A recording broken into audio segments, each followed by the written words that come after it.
Welcome to the West Virginia Legislature on the West Virginia Channel. Good morning, I'm Beth Voorhees. This morning, a public hearing on House Bill 4014, preventing the State Board of Education from implementing Common Core academic standards and assessments. This hearing is before the House Education Committee. The chair is Delegate Paul Espinosa of Jefferson County. The vice chair is Delegate Walter Duke of Berkeley County. The bill will establish a process and criteria for the state to develop alternate academic standards and assessments to prohibit the State Board from entering into any agreement which requires implementation of Common Core standards or limits the constitutional authority and obligation to provide a thorough and efficient system of education. House Bill 4014 is sponsored by Delegates Butler, Moffitt, Waxman, McGeehan, Espinosa, Kelly, Faircloth, Summers, Atkinson, Hamrick, and Coles. We are in the House chamber and awaiting for the public hearing to begin. Here are some portions of the bill. It reads, despite their transformative nature, the State Board adopted and implemented the Common Core state standards without adequately articulating to parents and the general public what were the changes in curriculum and instructional strategies required by the new standards, why the changes were made, and how parents could help their children succeed, all leading to confusion, lack of confidence, and mistrust in the state's public schools. The bill further reads, the bill directs the school board to name and refer to any educational standards it adopts as West Virginia Student Learning Standards. The bill also requires the board to withdraw from the memorandum of agreement entered into with the Council of Chief State School Officers and the National Governors Association for Best Practices, which required the State Board to agree to Common Core standards. And the bill further directs the board not to enter into any agreement, memorandum of understanding, or contract with any federal agency or private entity which in any way cedes or limits the legislature's or the state board's constitutional authority and obligation to provide a thorough and efficient system of education.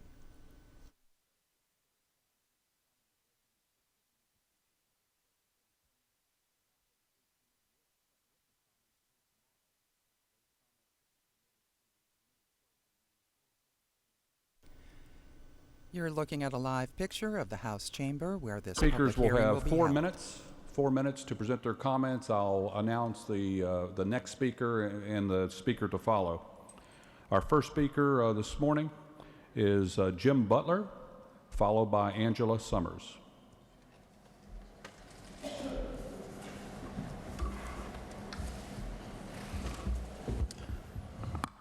Thank you, Mr. Chairman, and thanks everyone for showing up today. As most of you probably know, I am a delegate here in the House of Delegates. I represent the southern part of Mason County and part of Putnam County. I'm not speaking here today as a delegate, though, because as delegates, we have our time to speak in committee meetings and on the floor.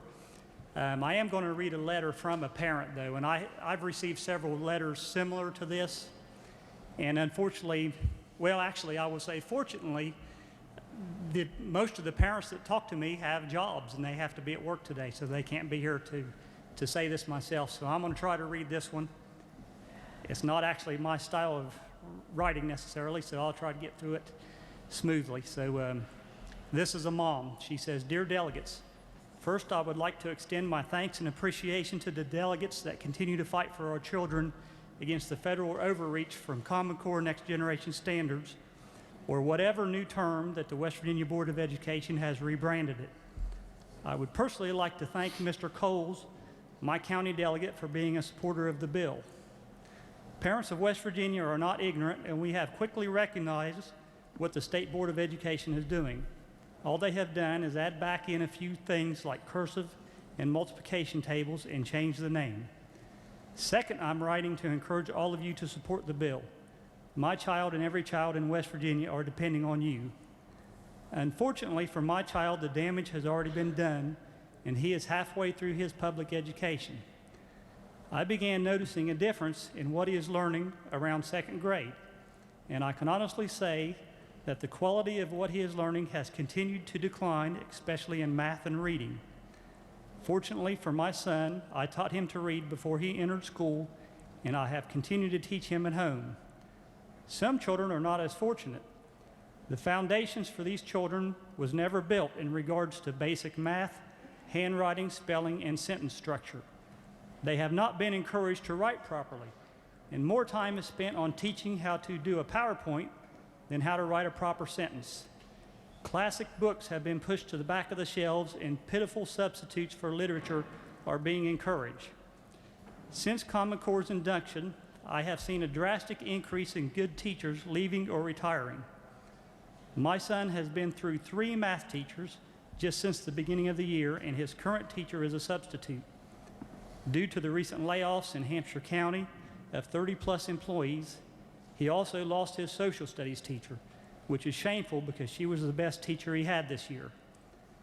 I found it interesting that the recent article in the Hampshire Review stated that they just gave the County Board of Education superintendent over $100,000 per year, and then immediately announced the layoffs in the same article. Then I just read that there will be 77 layoffs in Boone County. Something is seriously wrong with the education system and the priorities of our state board. If the board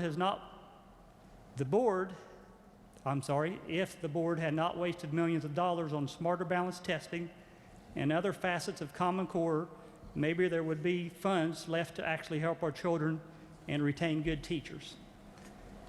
Again, this is just one example of letters I've received from teachers, and I think this bill would take us a long way to getting something that is meaningful done for our education system for our kids. Thank you.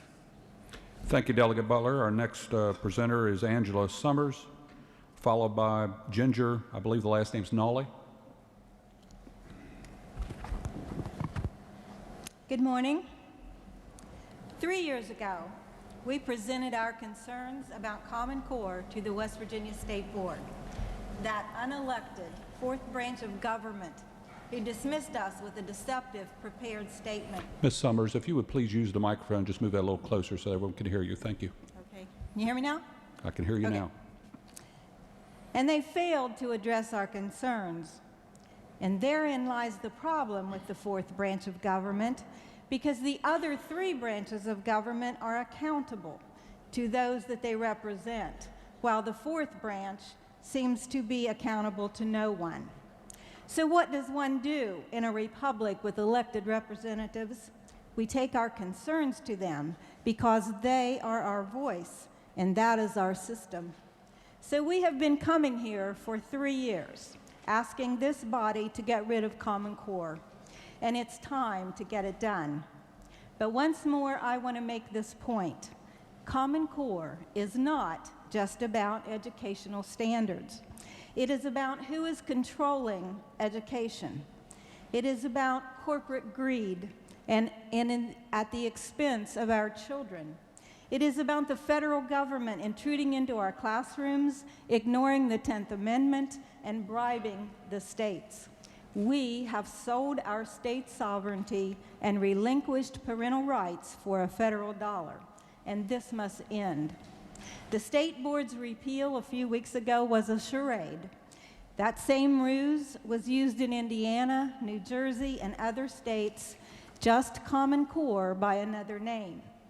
Our state board members have called us right-wingers with a political agenda, but we and the moms and dads across this country do not give a tinker's damn about the letter following your name.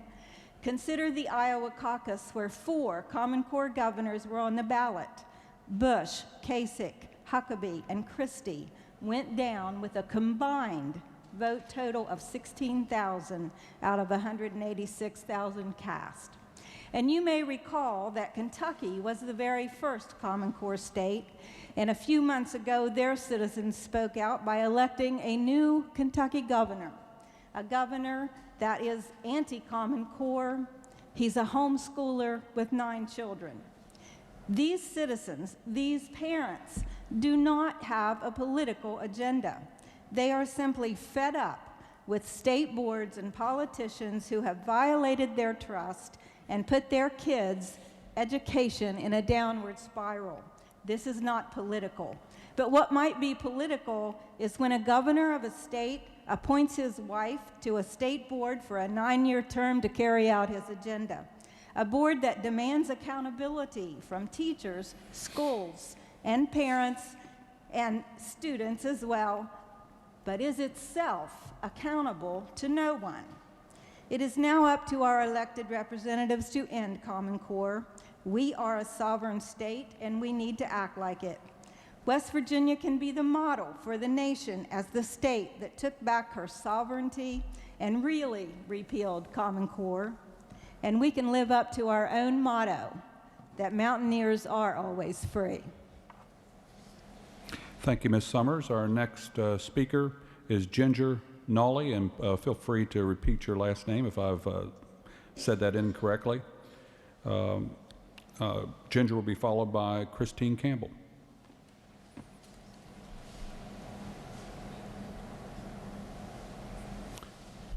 Is Ginger here? That's her. Come forward.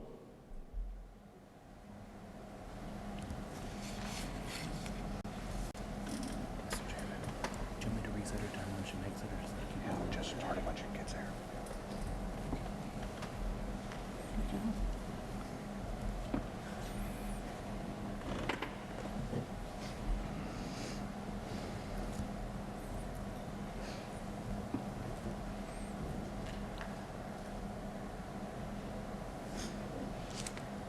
I'm sorry, we just arrived.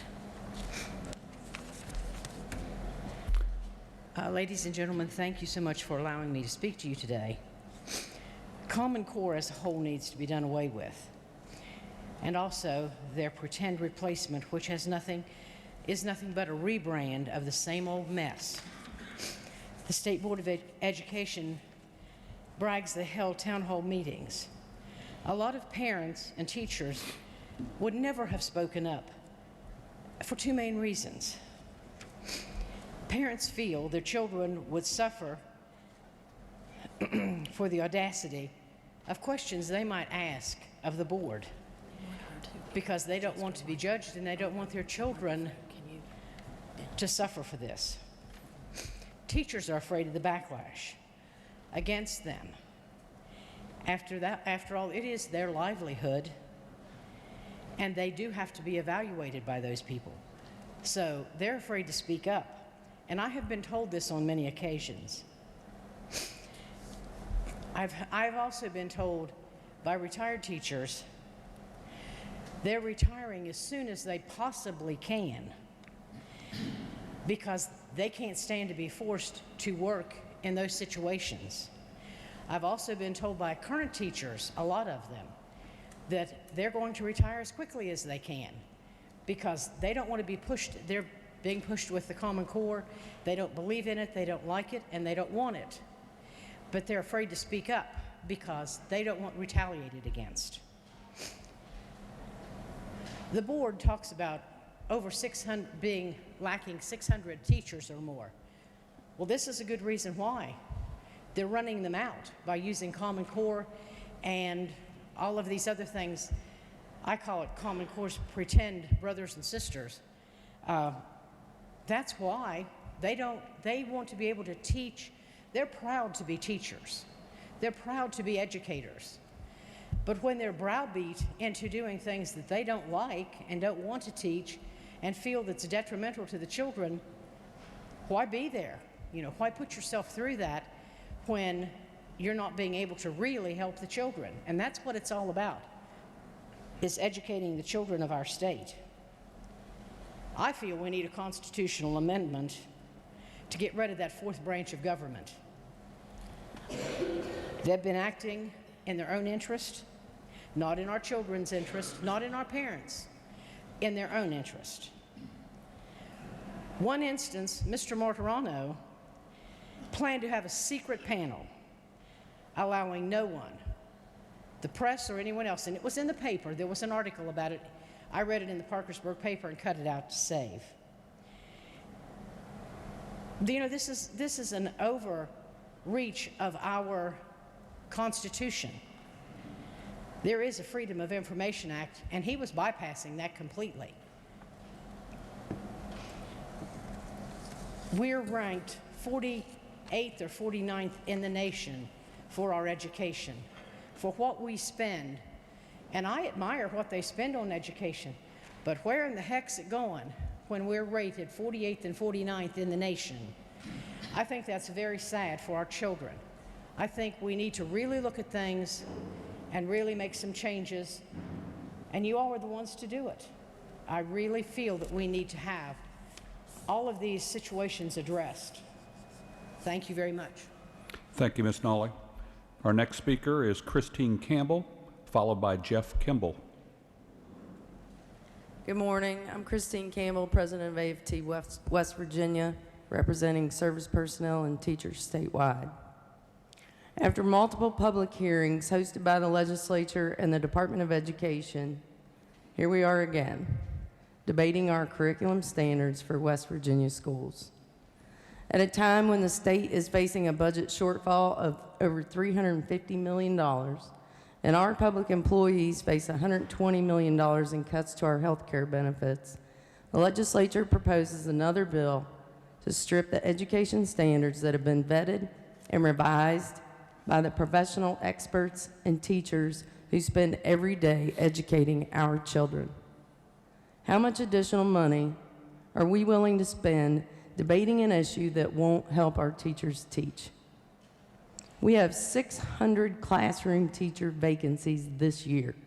How many more will it take for someone to start addressing the real needs in public education? We need to respect the experts trained to deliver quality instruction, not dictate standards. We need to attract and retain highly qualified teachers for our classrooms, not waste money debating issues that won't help our teachers teach. We need to address the social, emotional, and health needs of our students, not focus on when to teach multiplication tables. We need to provide affordable health care to the service personnel and teachers who dedicate their lives to educating our children, not spend countless time and money revising standards. Let's stop this debate and work on what really matters: quality educators to help our children become intelligent, compassionate, and productive citizens in our communities. With no pay raise proposed, no fix for PEIA, and another push for charter schools and repealing standards, we're spending all our time on things that won't help our kids. Let's focus on the real issues here, and let's get to work. Thank you. Thank you, Ms. Campbell. Our next speaker is Jeff Kimball, followed by Mike Green.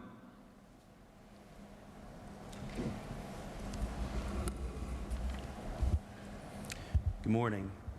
Good morning. My name is Jeff Kimball. If you could pull your mic just a little closer. Thank you. My name is Jeff Kimball. I am a father of three public school children in Harrison County. This nation was founded on federalism. Power shared between the states and the federal government. The federal government's powers were to be limited and specified, while the state's powers were to be very broad and general. James Madison wrote that the powers reserved to the several states will extend to all the objects which in the ordinary course of affairs concern the lives of the people.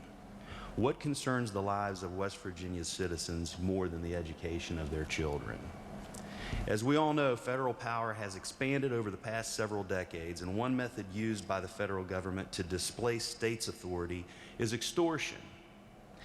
It taxes the citizens and then returns that money to the states only upon conditions which always implement a federal influence over matters that are constitutionally not within the federal government's enumerated powers. So it is with education. They use the carrot in the form of race to the top dollars for signing on to Common Core sight unseen, and the stick, the threat of withholding Title I money if a certain percentage of students don't participate in the standardized assessments. In either case, the game is the same. Use tax dollars from the state in order to basically bribe the legislature out of their constitutional authority over education. There are a lot of problems that have been articulated with respect to Common Core, whether the standards work, whether they're rigorous enough, and there's obviously a lot of concerns over data collection. I believe Common Core must be rejected in order to avoid further control by the federal government over what is quintessentially a local matter, the education of our children. Federal influence over education is arguably worse than other instances of federal overreach because the question of who will control our children's education is a matter of profound importance from the most personal perspective possible. Citizens of every county in West Virginia have a very direct personal reason to keep the control of education local. Up until now, local boards of education had to be responsive to the concerns of the tax-paying public, and this responsiveness has always ensured that decisions regarding schools and curriculum remain substantially subject to the wishes of the tax-paying citizens and the parents of the children being educated in any particular community. Common Core opens the door to a new era, where the flexibility left to local boards and thus to the local citizenry will be constrained or eliminated. This legislature should move against Common Core and in favor of your own constitutional authority over education. The founders believed that you would fight to defend your constitutional powers. Paraphrasing Alexander Hamilton, he wrote that state legislatures would always be vigilant guardians of the rights of your citizens against encroachments from the federal government and would be constantly awake to the conduct of the federal government and would be ready, if anything improper appears, to sound the alarm to the people and not only be the voice, but if necessary, the arm of our discontent. So I'm here today requesting that our representatives act as vigilant guardians against encroachments from the federal government upon our rights and the sovereignty of this great state. And I'm also here to request that our elected officials be the voice of our discontent and that you refuse to acquiesce to, or worse, be complicit in the usurpation of West Virginia's constitutional power and authority over a matter so locally oriented as the education of our children. Thank you. Thank you, Mr. Kimball. Our next speaker is Mike Green, followed by Gypsy Denzine, I believe is the pronunciation.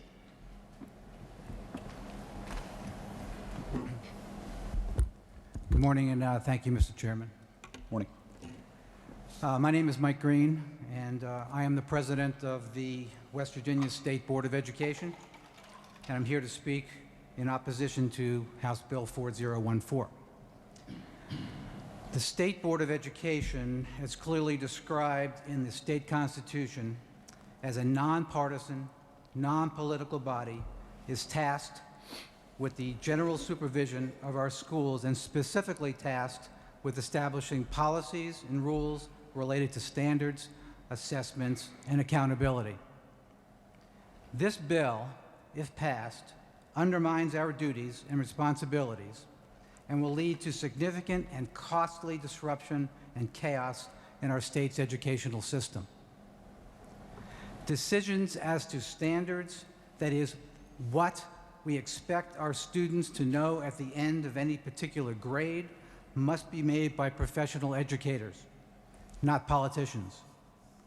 Courses or curricula decisions must be made by our teachers in our local communities, not by legislators. Serious reform efforts in education commenced 4 years ago by this board, emanating in historic legislation, Senate Bill 359, in conjunction with a detailed, comprehensive education audit. And in plain English, what this means is that we have a system that works and that we are committed to making sure that we follow through with our commitment to our people, to our citizens, to make sure that that reform continues. This board and the Department of Education, with input from many stakeholders, serious-minded, caring West Virginians, created a plan for educational reform in the Mountain State. The key elements, standards, assessment, accountability, and capacity building, are currently aligned and must remain so, or the whole system falls apart. For example, there are elements in this bill that go way, way too far beyond the authority and, frankly, the capability of the legislature. The Department of Education, with the approval of the State Board, must remain responsible for the research, vetting, and selection of the vendors providing products and services to our students and to our schools. Specific reference, as done in this bill, to any particular vendor is totally inappropriate. The bill also has provisions that frankly encourages a parent to even consider having their child opt out of statewide summative assessments. This, of course, destroys the test validity, not to mention is extremely irresponsible. The West Virginia College and Career Ready standards, our standards today, we have in place today, are outstanding standards that were developed and created by West Virginians and recently and thoroughly scrutinized by West Virginia University. It saddens me every single day that these standards continue to get attacked, primarily by people who have never even looked at a single standard, nor even made an intelligent or appropriate remark or comment about any of them. But they continue to broad brush this and say, these standards have to go. That makes no sense. Furthermore, it's an insult and an affront to the hardworking, underpaid, underappreciated teachers in our state who were intimately involved in the creation of these standards. Our teachers and our students don't deserve this continuous, relentless disruption. Enough is enough. In conclusion, this bill must be defeated. We acknowledge and respect the legislature as our partner in education. We really do, as a board and as the Department of Education. But education, the decisions and the implementation of education policy must be left to the educators, not the politicians. Finally, if you do a word search on House Bill 4014 and you search for the word children, you will see that it shows up exactly 2 times. That's telling. Education policy must not be about the adults and what they want. It must be about what the children need. Thank you, Mr. Chairman. Thank you, President Green. Our next speaker is Gypsy Denzine. Gypsy will be followed by Jean Irons.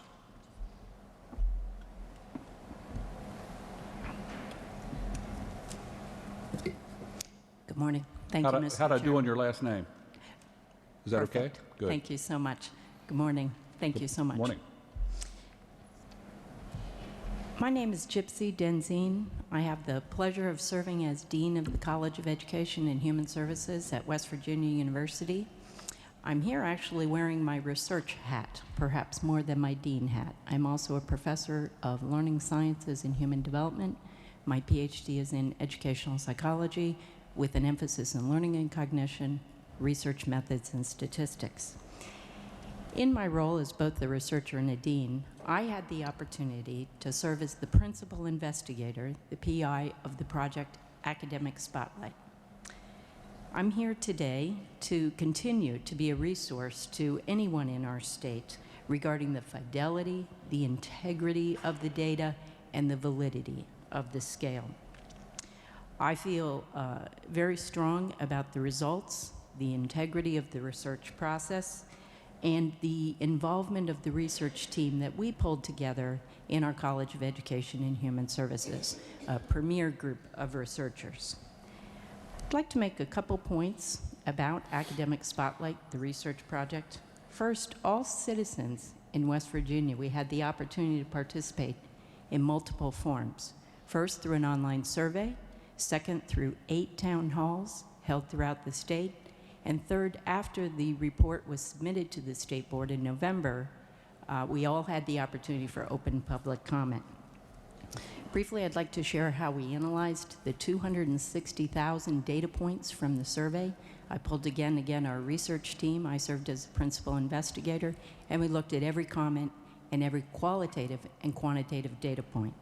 We also analyzed all data from the town hall meetings. From that, in November, I submitted a report to the State Board of Education. Again, I'd like to serve as a resource for anyone who has questions about the methodology, the results, or the recommendations in that report. As noted in that report, a public document, there was a strong agreement in the current standards with well over 90% satisfaction and agreement. There were some changes recommended, which were mostly clarity to the items in terms of the wording. There were a small number of items that the recommendations were to move up and down grade levels to facilitate student learning. Also noted in that report was a recommendation from a panel of expert teachers across the state, in addition to the revisions to some of the standards, to also provide more local control for the curriculum associated with the standards.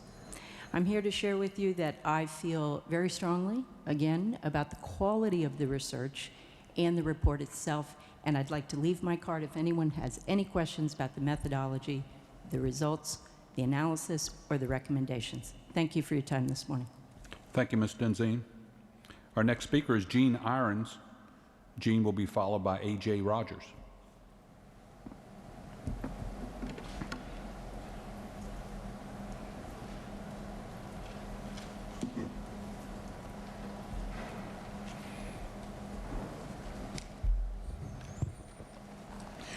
This is a concession to the aging process. You said 4 minutes? 4 minutes, and your red light will come on when your time's up. In my chronograph, I'm starting at 2, so Very good. I'll time Just myself. speak into the mic, please. All right. Good morning, Mr. Chairman, delegates, and concerned citizens. Thank you for allowing us to speak, pro and con, about something as important an issue as the education of our children.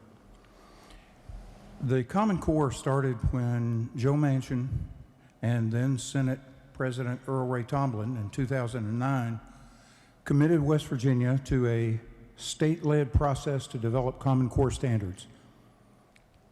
They committed to the National Governors Association. This commitment went without thoroughly understanding what Common Core was. It sounded like, well, it was not a federal program. It was generated supposedly from the states, and therefore is not subject to the Freedom of Information Act. Nobody is able to find out information, any depth of information about this, because it's not a federal program. So how do they go from state initiative to a choking federal program? I won't even talk about the implications for Agenda 21. I'll just say a choking federal program. I'll leave the rest to your imagination so you don't view me with wearing a tin hat. The incentives to the states through Race to the Top grants and then waiving No Child Left Behind was tantamount to coercion through funding. You'll do what the federal government says. But the subtlety doesn't stop there. The two testing consortia, Partnership for Assessment of Readiness for College and Careers, and Smarter Balanced Assessment Consortium, push the national curriculum. The testing is the control. It's subtle, it's hidden, and it's real. So when you consider what Common Core is, it's a federal takeover of education. Wasn't intended that way, but it's become functionally that way through the pocketbook, money.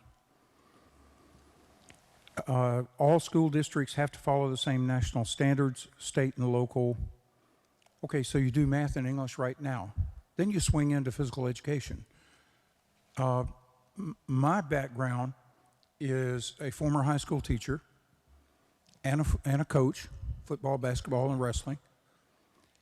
I love high school students. I admire teachers, and I have a great deal of respect for individuals who lead education, who are motivated by not political interest, but the interest of the teachers and the students. Now, Common Core is bad for parents. Parents have no say. I know what exclusion is. I've seen it. You can tell I'm not a shy individual. I will speak my mind. God gave me a brain. I use it. He gave me a ability to speak, and so I'll talk to people about it. I do it respectfully. Common Core is bad for teachers. I can say with no hesitation what it's like to stand up in front of a classroom. This is going to sound pretty old. Back in the day, I taught 5, 6 classes a day. I taught chemistry, I taught physics, I taught social studies. And teachers today have less and less control. They have to follow the federal bureaucrats, the bureaucratic standards. They have to follow in lockstep. What's the control mechanism? The testing. I admire individuals, parents, who say, we're not taking that testing. They're standing up against a system that the deck is stacked to force, like sheep, citizens to follow the federal government. And they've done it through the financial means. Okay. Common Core is bad for students. It violates privacy through the data mining. It's unconstitutional. It's not allowed in the Constitution. It's not specifically specified. Thank you, Mr. Irons. Okay, thank you. Our next speaker is A.J. Rogers. A.J. will be followed by Laura Kimball.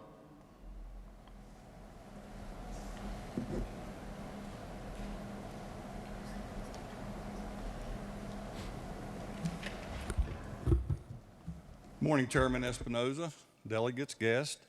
Thank you for this opportunity to speak today. My name's A.J. Rogers. I am the Executive Director of the West Virginia Association of School Administrators. I want to start out by just explaining what our organization is composed of. It is sometimes thought of as a superintendent's organization, but it's more than that. We have the county superintendents, central office administrators, West Virginia Department of Education administrators, and RESA administrators as members of our organization. And I can tell you back at our first meeting, before the standards were revised and repealed by Dr. Martirano and the State Board of Education, we voted unanimously to stay the course with the next generation content standards and objectives. And after they were revised and repealed by Dr. Martirano and the State Board of Education, we put it back on an agenda in December and voted again to stay the course with the West Virginia College and Career Ready standards. We feel that those standards have been repealed already by the leaders at the department and the state board. So again, as Christine mentioned, we need to put this thing to rest, and we need to move forward with the issues that are really facing our county superintendents and administrators with our crisis of a teacher shortage and with the PEI situation and the lack of pay raise for our teachers should be the #1 priority that we're discussing. We feel, as I said, we came out, voted unanimously to stay the course with the West Virginia College and Career Ready standards. I can put a personal note to it.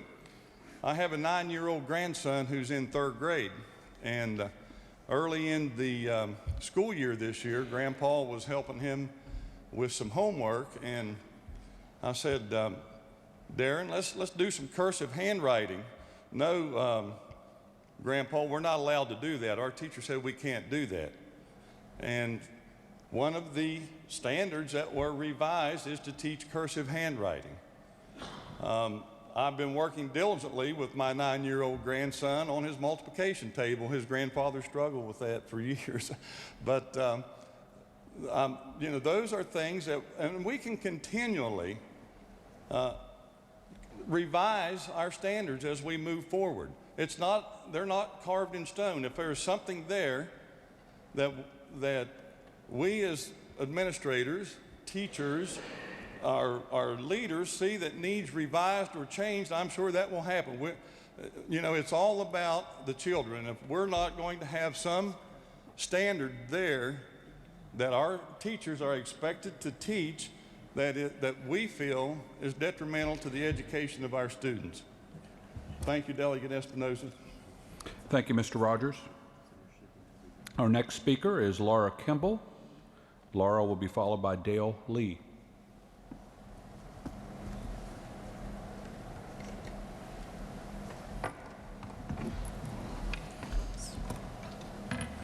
You may need to adjust that microphone down just a tad so that it'll pick up your voice. How's this? That sounds good. Thank you. My name is Laura Kimball, and I'm from Harrison County. I had this prepared with regard to the standards, but I think most of us know that the standards remain. We've tacked on calculus. We've added the multiplication tables. Thank goodness. Cursive writing. Grandmas and grandpas can now be happy because their grandchildren, in the words of Dr. Martirano, they can now read their birthday cards. However, I'm also known, as mama to my 3 kids. And for that reason, I decided to address Mr. Brown's comment about the opt-out. There is a need for an opt-out law, and I hope it's strong and I hope it's clear. In the spring of 2015, West Virginia families with children in public school were forced to make a very difficult decision. Should they allow their children to participate in the end-of-the-year summative assessments? The West Test 2 for 2014 was given via computer. The online assessment this year was different in 2 ways.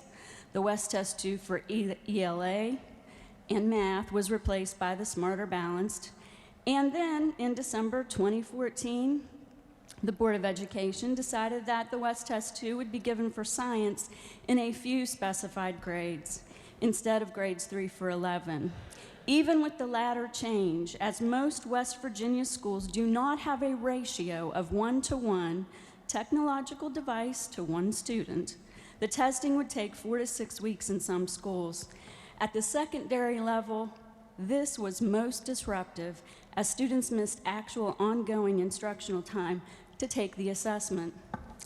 Because of the obvious concerns about the amount of valuable instructional time lost to these assessments, along with the new awareness concerning Common Core, many parents questioned the actual benefit and possible harm of these assessments to their children.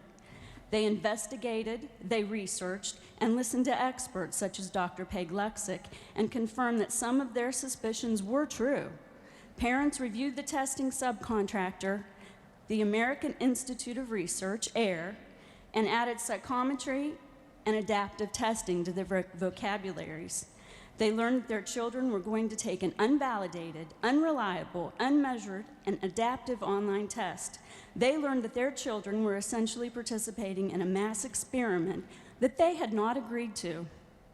In a cyber world of security breaches, identity theft, and data stalking, they learned that their children's information is vulnerable and accessible to many. They also learned that researchers and the federal government are salivating for their children's data. They learned that the federal government has coerced the states into adopting this form of testing by tying Title I money to it. 95% participation in the assessment, or West Virginia might lose the tax dollars to be returned to it by the federal government. They concluded that because their children attend public schools, They are merely lab rats and free labor. Because of the many issues surrounding these assessments, parents across West Virginia, the largest pocket was in Wayne County with approximately 200 students involved, decided to refuse the participation of their children in the assessments. As the movement grew within schools, counties, and across the country, the West Virginia Department of Ed was in crisis mode. There was some confusion and chicanery played out around these parental decisions. And in some counties, my county, for example, the superintendents took extreme measures. Students whose parents refused the test for them were punished. They were held with OSS, out-of-school suspension, ISS, in-school suspension, and even after-school detention for wanting to attend class and for actions that their parents took. Ms. Kimball, if you could wrap up your remarks, please. Thank you. Interestingly enough, while we were in our battle in Harrison County, Dr. Martirano was on his way to China to see what new advances the Chinese have made in their educational system and that could possibly be used here. I thank you for your time, and I urge the repeal, the full repeal of Common Core, including stopping the implementation of the science standards in July. Thank you. Thank you, Ms. Kimball. Our next speaker is Dale Lee, followed by Gorley Dennison.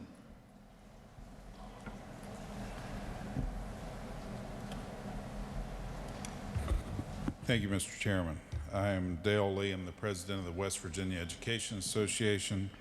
I'm a high school special ed math teacher at Princeton Senior High School. You know, it seems like we're in a continuous battle. But it's not a battle of what's best for kids. It's a political battle.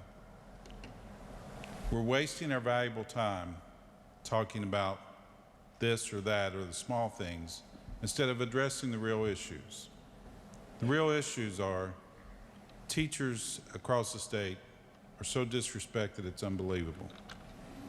You have 600 openings because of the low pay, and add on top of that the PEI problem that we're going to face, and those are not being addressed. So what's our solution? Let's look at this standards. Folks, there's a difference in standards and curriculum, a huge difference. And one of the things that we have to understand is that many years ago when we adopted the Common Core standards, they were 80% of the standards that we were using before that. It's because there's so many things that you can do in education, and they coincide. So then we go away from the Common Core and we do the next gen standards, and now we go from the next gen to the West Virginia Career and Readiness Standards. If you want to do away with the Common Core standards, tell me what we're going to teach. Because there's only so many standards that are out there. There are only so many things you can do. And if you do away with them, and this bill passes that says you cannot do anything related to Common Core standards, that leaves us with about 20% of the things that we can actually teach. Is that really what you want to do? Think about what's best for kids. And what's best for kids is a strong, highly qualified teacher in front of them. What's best for kids are adults that put aside their differences and figure out what's best to how to improve education system. Now, one of the things I'm very proud of, in 2010, teachers spoke, and they weren't listened to about the standards. But this time, we have been listened to. The teachers across the state have been listened to about the standards. If you think about the surveys that were completed, 86% of them were about teachers. These are adopted standards that teachers say we need in our classrooms. Are there differences with curriculum? Absolutely. Are there things that we can tweak differently? Absolutely. But that's curriculum issues, not standards issues. Testing is a different matter. But hopefully with the passage of the new passage of ESSA, we go away from a test-driven curriculum to a curriculum where we're looking at the kids' needs. I'm excited. I'm proud to be a West Virginia teacher, and I'm proud to be in West Virginia right now because we are taking the steps to move this state forward and to move our children forward to the absolute best education system around. We're doing things, the state board, Dr. Martirano, are doing things to bringing teachers in and listening to their voice. I'm excited about that because I have yet to come to a public hearing where you're discussing doctor standards. I've yet to come to one where we're discussing any other profession standards, but suddenly we're all experts on public education. Why? Because we've all been to school. We've all sat in the classroom. It is now time for us to take our pride in our profession. It's now time to take stock in what our professionals are saying and what our professionals are doing. Listen to the teachers. That's what these standards did. They listened to the teachers. And let's address the big issues that are facing us and move this state forward. Thank you so much. Thank you, Mr. Lee. Our next speaker is Gorley Dennison, followed by Michael Moffitt.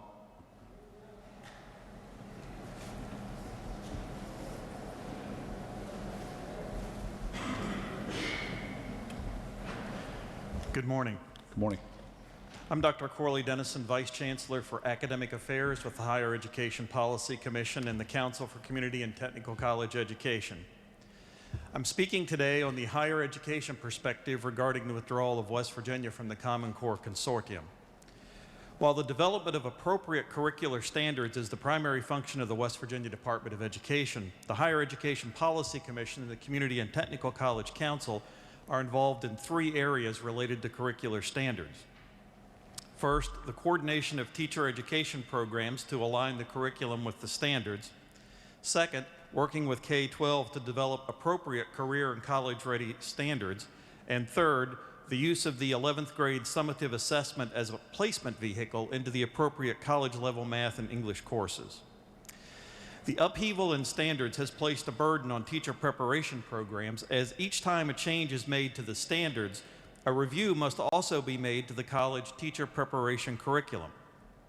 Please consider the following. In 2010, institutions were teaching the old standards. In 2012, next generation standards were introduced into the curriculum. In 2015, the revised next generation college standards were created. And should this bill pass in the 2016-2017 school year, a new set of standards will be introduced. A student starting in 2011 and completing both a bachelor's degree and a master's degree in education could see 4 different set of curricular standards.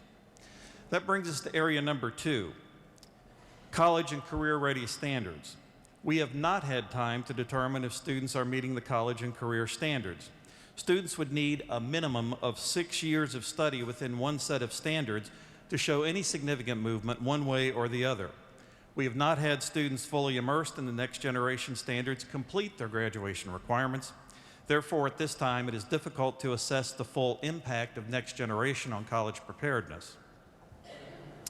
The third area, the 11th grade summative assessment, was placed into policy as one of a multiple means of placements into the appropriate college-level math or English courses. The idea was to improve time on task and provide students with a tangible reason for taking the test. Even though Smarter Balance could be replaced with another test, such as the ACT, the committee should factor cost. The 11th grade summative assessment test, should it be replaced, would likely be the actual ACT college admissions test, which is a known and familiar test. However, it would cost significantly more than the current summative assessment. And the creation of a test unique to West Virginia would also cost a significant amount of time and money, as North Carolina spent over 3 years and $7 million in the creation of their end-of-course assessments. That concludes my comments. Thank you. Thank you, Chancellor. Our next speaker is Michael Moffitt, followed by Michael Martirano.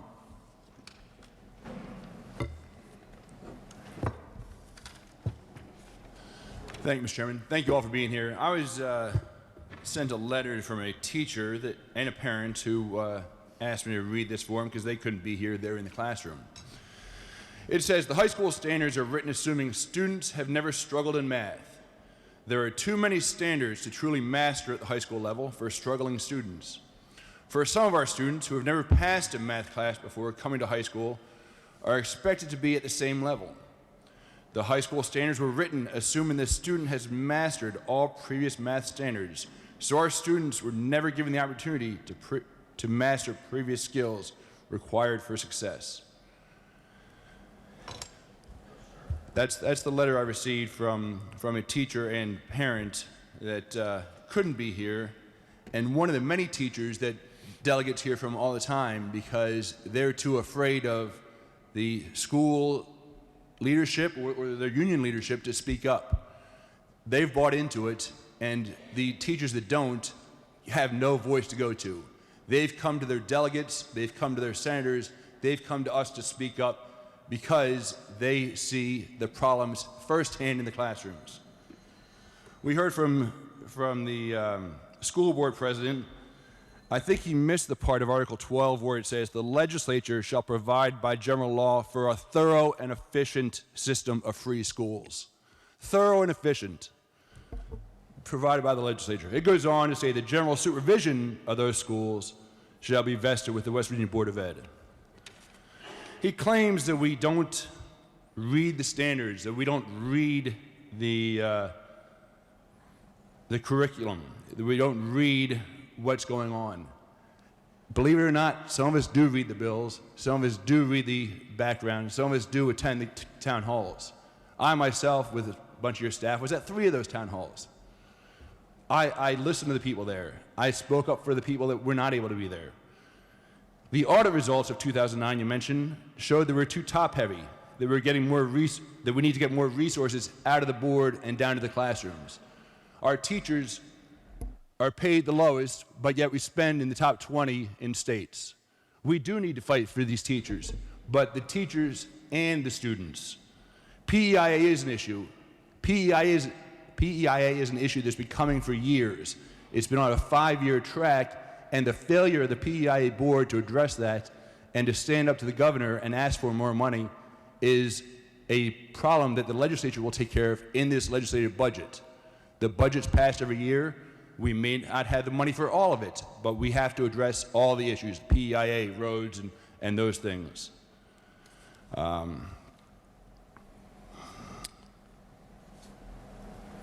He also mentioned about opting out, how irresponsible opting out is. Well, the ESSA, the Every Student Succeeds Act, allows for opting out. And they have a method saying schools need to address the opt-out clause. 13 states last year had greater than 5% opt-out and are facing discipline by the federal overseers. Education is a state's issue. Education should be a local issue. We need to allow local communities to have input. I agree with you there. But having the federal standards pushed on us through the data collection, through the SBAC, and in some states, PARC, is not the local control. Have an end-of-year test, have standards that make sense for West Virginians. People in the Eastern Panhandle learn different than people in the southern part of the state. But having them all take the same one-size-fits-all test does not make sense to me and to many of the teachers that teach it. Thank you for your time. Have a good day. Thank you, Delegate. Our next speaker is Dr. Michael Martirano, followed by Donna Holstein. Good morning, Delegate Espinoza, Delegate Duke. My name is Dr. Michael Martirano, and I'm a teacher first and foremost who just happens to be the state superintendent for the great state of West Virginia. With great consternation, I rise today to express my concerns by the introduction of House Bill 4014. During my 18 months as serving as the West Virginia State Superintendent, I have visited all 55 counties. I have visited over 160 schools, interacting with over 15,000 students, discussed and had conversations with thousands of our teachers, and engaged with our communities across our state. I have listened and learned in a fully transparent manner. A consistent theme was expressed to me by our teachers and parents. It was to stop the constant disruption to public education from policy and lawmakers. I, too, echo that theme. and I have done everything that I can during my tenure to stabilize our educational system and oppose anything that will destabilize our efforts. I am concerned about the process that leads to our product, the conversations that need to occur that will ultimately yield a better product. We are not opposed to the feedback. We are open to the suggestions to improve, but in a very thoughtful manner that must occur so things are not destabilized. As I review this bill in specificity, it appears as if there is an expectation to have 3 different sets of standards, learning standards, in place over the next 3 years. Nothing could be any more disruptive to improving academic achievement. Standards are meant to last the test of time. I ask all of you in your chosen professions, if your boss came to you on a yearly basis and said, we now have a different set of standards of which you need to operate from to guide your work on a daily basis, would that be disruptive? That's what we're asking our teachers to do. We have strong standards. They are learning progressions. They are research-based. We've gone through a review process. We have listened. We have learned. We've responded. I continue to be open to feedback in a thoughtful process that will not destabilize our educational system. I ask and I challenge this body to ask about the question, where are the bills that put a level of urgency and a call to action to helping me, as your state superintendent, respond to the teaching crisis that we have? Yes, we have 600 vacancies in our state currently. And if you're about academic achievement, it's about putting a quality teacher in front of every one of our children. And if you're about improving math, we cannot continue to tolerate classrooms where we have right now 65 math vacancies across our state. That defines academic achievement. More than anything, I ask for ongoing dialogue. I strongly oppose HB 4014 as written because I view it as a disruptive and a destabilizing bill that will disrupt the educational delivery model. It will prevent our young people from becoming college and career ready. However, I beg one more time. I ask for feedback to engage all individuals in the conversation to improve education. My door remains open for specific feedback to improve. I have never denied anyone a meeting to have discussions to improve. We are fully transparent, and I ask the basic level of respect and communication to improve the process that will yield a better product for our young people that will yield results for years to come. Ladies and gentlemen, thank you for your time. Thank you, Dr. Martirano. Our final speaker is Donna Holstein.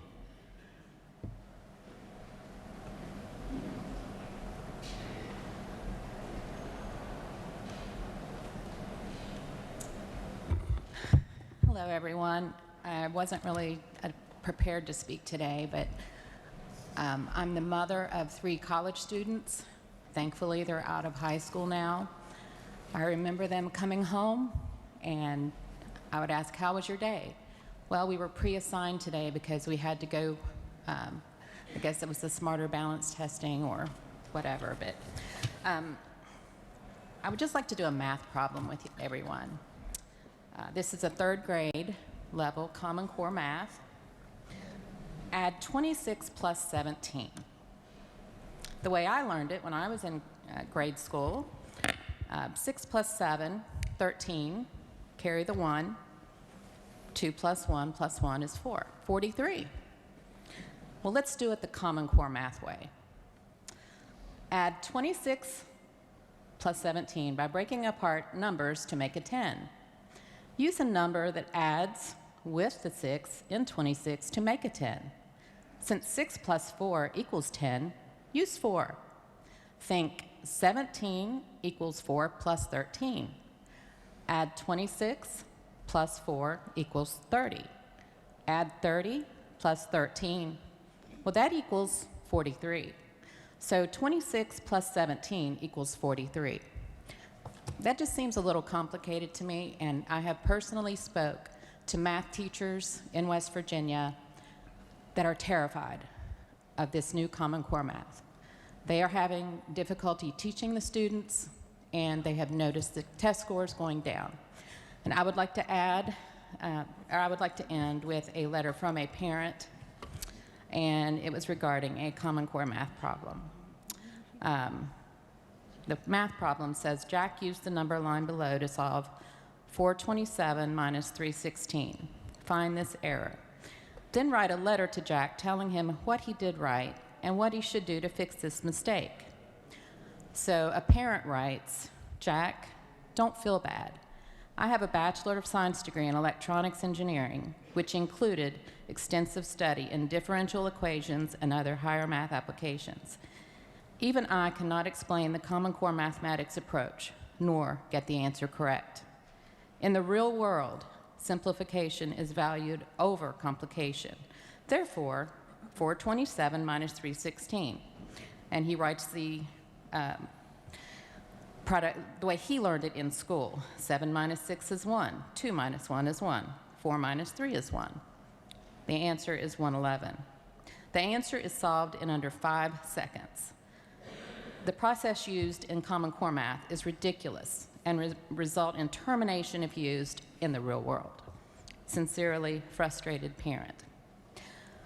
I would just like to end by saying I support HB 4012, and I don't have children in grade school anymore, but someday I will have grandchildren, hopefully. And I would like for teaching to be more simplified, and I would like for you to support HB 4012. Thank you. Thank you, Ms. Holstein.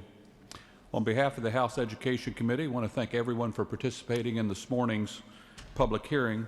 A reminder that the House Education Committee will accept written comments through tomorrow on House Bill 4014. The public hearing on House Bill 4014 is adjourned. Thank you and good morning.